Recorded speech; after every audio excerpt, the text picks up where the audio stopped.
I had been kind of humming and hawing back and forth for a good 6 to 8 months about whether I wanted to enter politics. And, my heart was always in federal politics, and there was provincial activity going on. This is in, 2013 into 2014, where this is all kind of taking shape.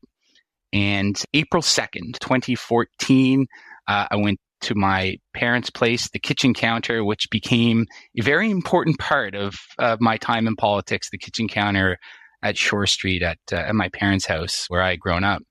My birthday was a few days later. My sister's birthday was a few weeks after that. So we were gathering to kind of have a birthday celebration because we were all off on a trip soon.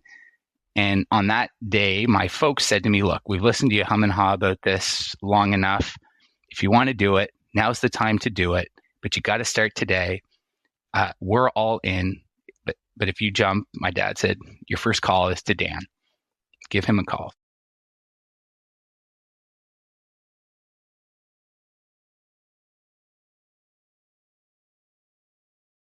So we sat down a few days later and I explained to him how I was ready to change the world.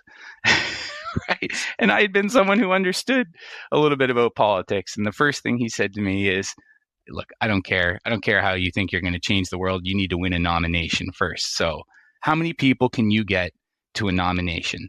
And that really set some of the expectations for me. It really framed the important strategic elements of actually making change.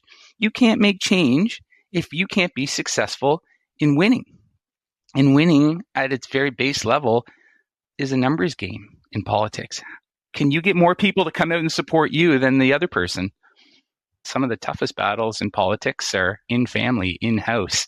And this was a good early lesson for me that this is not about changing the world at this stage. This is not about all the brilliant ideas or the brilliant ideas I thought I had.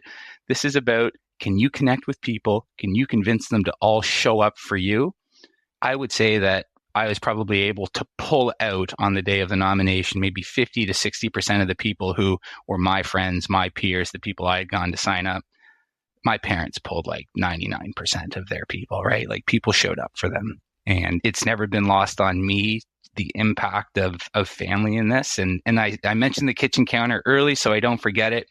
Like we've gone back to that place again and again and again with the close team, right? We celebrate all of our good days by finishing around the kitchen counter with a little bite to eat, maybe a celebratory beverage, and we licked our wounds around there as well. That's how this train got started, and those were some of the significant early lessons that I learned. But my advice to somebody was figure out what your kitchen counter is, right? How are you going to create some sort of space that is for you and your people to celebrate, to mourn, to re-energize, to laugh, to, dare I say, spread a little bit of gossip amongst one another that stays in circle? I think that was probably the most important thing I had to my advantage during my time in office and leading into office and coming out of office, and would be advice that I would give to anybody else. Figure out what that center is for you.